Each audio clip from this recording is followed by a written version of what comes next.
Hi guys, Sandy from Victorian Prepper. Today I'm going to do some oranges. I'm going to can them.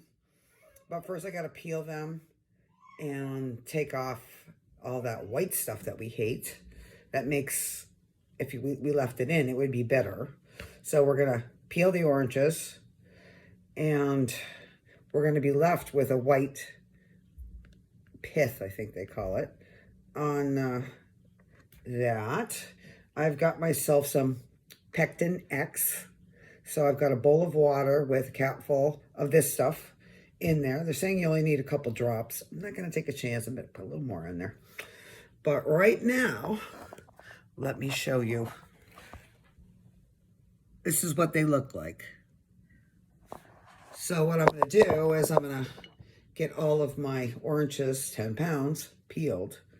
And then I'll bring you back when we're ready to see if they're ready. I don't know if they're going to be ready. They're saying 2 hours. We'll see. While I'm peeling these bad boys, and they are a pain in the ass, especially when you have a cut on your finger. But it made me remember when I first started preserving food, I didn't know how to can. So I had a dehydrator. And I know that you can preserve food in that, so I tried everything in that dehydrator. But it made me think of oranges because I wanted to preserve oranges because fruits in the winter are not so cheap. So, but it's a bad idea to do your oranges the way I'm going to tell you because you can't stop eating them. But you take the orange and you just slice it this way, so you get 4 pieces. And you mix it in sugar. Just mix it, mix it, mix it. It'll start getting juicy. Mandarin oranges are good to do that with. And then when you do that, you throw them in your dehydrator on one of those little rubber trays made of silicone that you can get from Amazon. You can get like 3 for $8, so cheap. So I made a whole pack of these oranges with the sugar all over them and threw them in the dehydrator. Now, I had no clue how to dehydrate. I had one, no clue. And nobody tells you anything. They say, oh, look what I made. What time did you put it on? How long did you put it in? Here's the silly thing is that you figure it out. So my best advice on the dehydrator, when you get a new one, is to start on a low setting. And yes, it takes forever on a low setting. But you're not going to burn it. And what I mean by burn is dry it out till it's like not even a raisin, it's like a nut. So, but anyways, there was no instructions on how long. So I made up a time. I think I went with 120. And I kept it in there for, I'd say 3 hours. And then I went and checked on it. And then I said, well, maybe it needs a little more. But the consistency I was looking for is a little firm. But you don't want it to dry right out. You want to have some juiciness in the middle. That's where the problem is. So I put it in there for a few hours, and the sugar dried on it, and the oranges started caving in and drying out a bit, but they didn't totally dry out. They just, they had some kind of juiciness to them, but not really. And you're not going to realize this until you do it yourself, what I'm talking about. So, but I made these things, and they were sort of like a dried fruit. That's like apricots, where it's got a little bit of little moisturous chewiness in the middle. That's kind of where you want it. And let me tell you, And now it's just me and Steve in the house. There's all the kids have grown up. And so we came up with 2 of these huge jars, maybe 2.5 from one of these pack of oranges. And we couldn't stop eating them. I ended up taking them to work. They couldn't stop eating them. And they're just so damn good that you can't stop eating them. So, yes, make them because they're good, but don't rely on that because you'll eat them all before winter. So if you put them away, I don't know how long they'd last. I mean, they do have some kind of a, well, they probably last. I don't know. I mean, I stick mine in a jar in the cabinet with an oxygen absorber in it, and they lasted over a month. I'm sure they'd last much more than that with the right preps. But definitely make it to try it. But can the oranges, you have them longer. It's so hard to open that can. Come on, you know it. You sit there and you look, it's so pretty. And right now I have peaches from our tree, and apples from our tree and the neighbor's tree, and pears from the neighbor's tree, because they just let them fall all over the place. So, of course, I said, I'll take them. So it was a busy month when they all started being ready to can. But I try not to waste any. So, but I did, right now, pineapples. Or, like, if you go to Wally World, you can get pineapples for 75 cents a piece at the end of the week, because they want to get rid of them for the next thing. So, I mean, they start off at like $3, and then by the end of the week, and you got to figure out when they get their shipment in and when you see the price drop, but they will. And then you can can pineapples, which is super easy.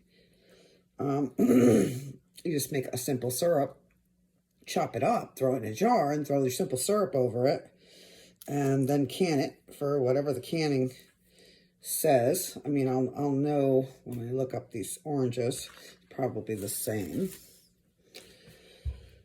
But a way to get some fruit on your shelves if you're preserving. You know, the world's going crazy. So you got to jump on and get your shit in order. That's what I say.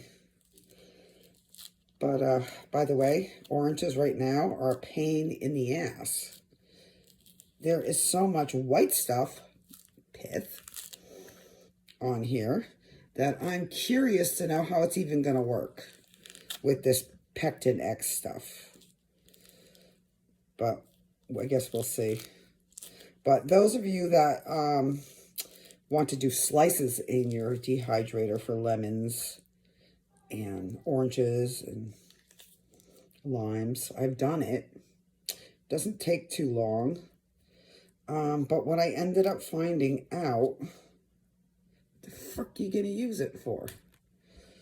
So I ended up, because, yeah, you could use it in tea, but you can't put it in a jar, because then the moisture goes right back in, even with an oxygen absorber.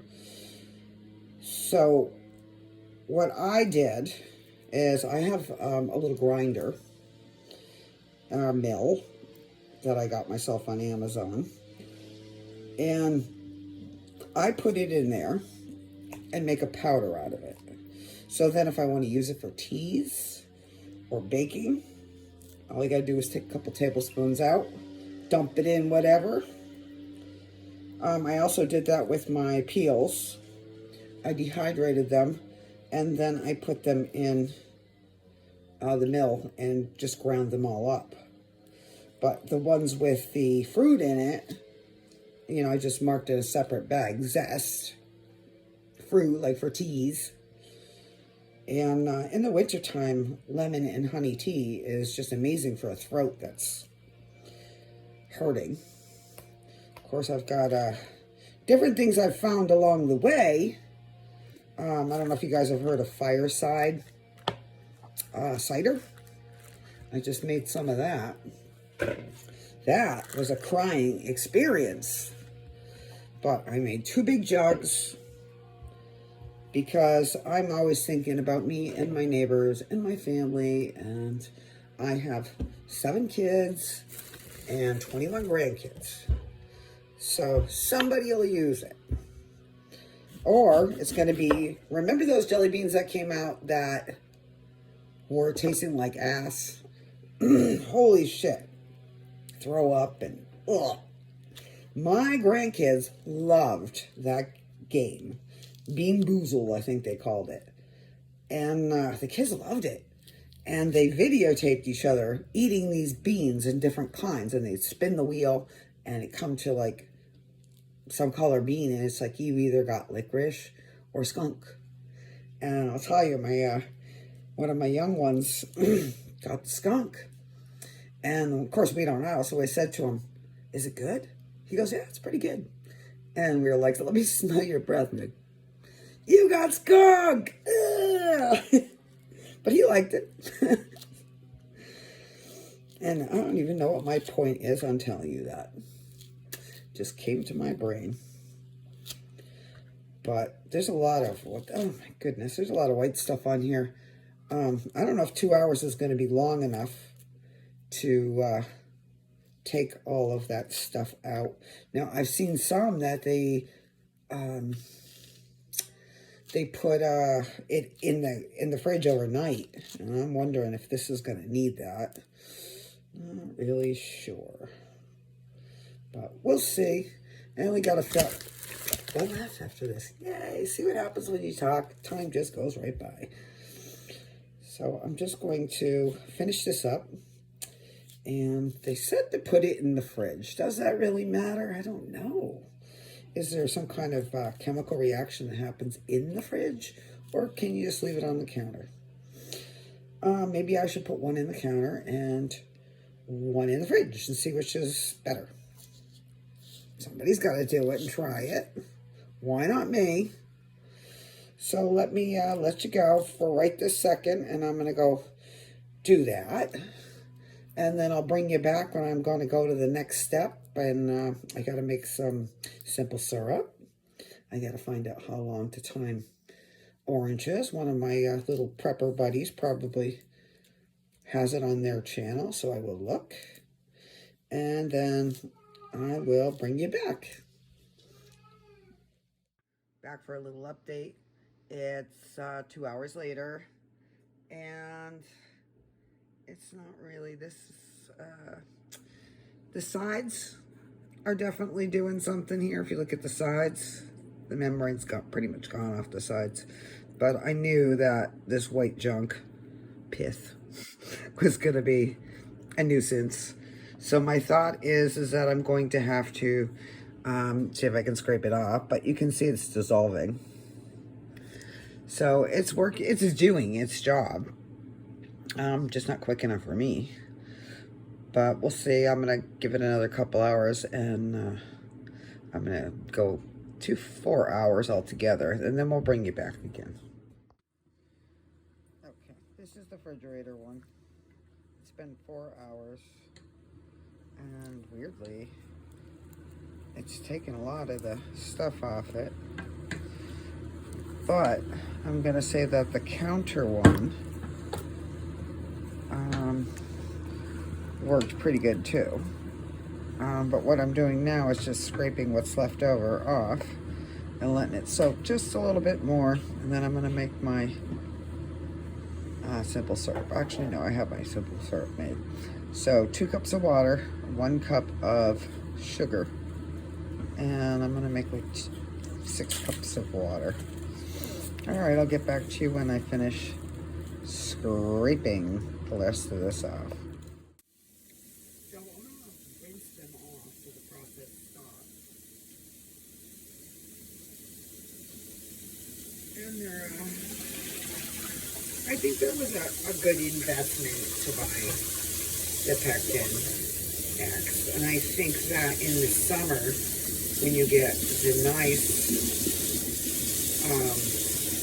oranges that peel good, I think that it would be beneficial. So, but I mean, I wanted it to get the little veins out because those are tough. But it didn't, I mean, they come off fairly easy. So, I mean, they look pretty good. So I'm just taking some of the, whatever veins come out, and then so I got 2 bowls. So I'll bring you back after I clean them up a little bit more.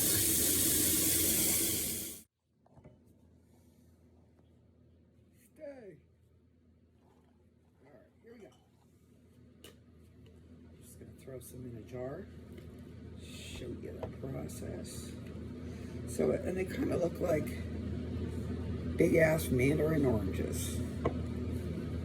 Just gonna shove some in there, enough for one serving would be fine, but since I know I'm limited on jars here, I'm just gonna stuff them right up.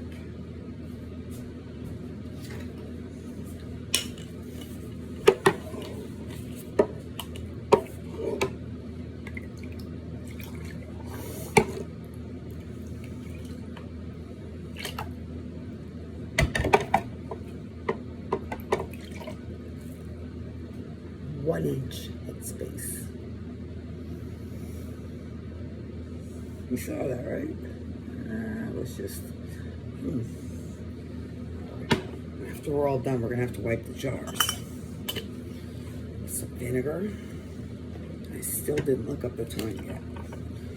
It's getting late. I want to go to bed. So I'm hoping it's... like 25 minutes would be good. Yep, that would be real good.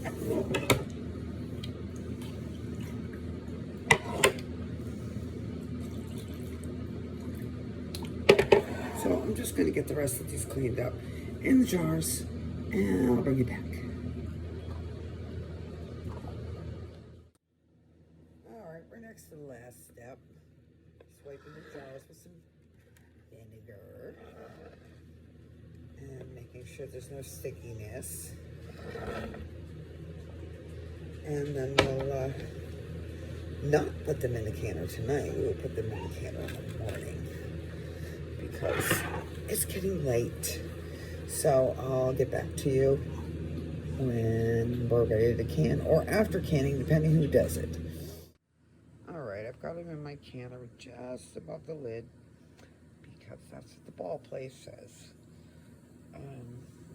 It's only 10 minutes, so once it starts boiling, I'll time 10 minutes.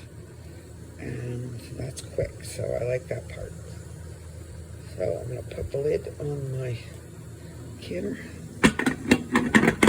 And I've got a pressure canner, but I'm not going to tighten the lid and do all that other stuff. So I'll bring you back when it's done. Okay, we have been boiling for 10 minutes. Now we're shutting it off. We'll take them out. And we will go over here and see what they look like. I'm sure they're fine. Let's see, I got a big ass mess going on over here.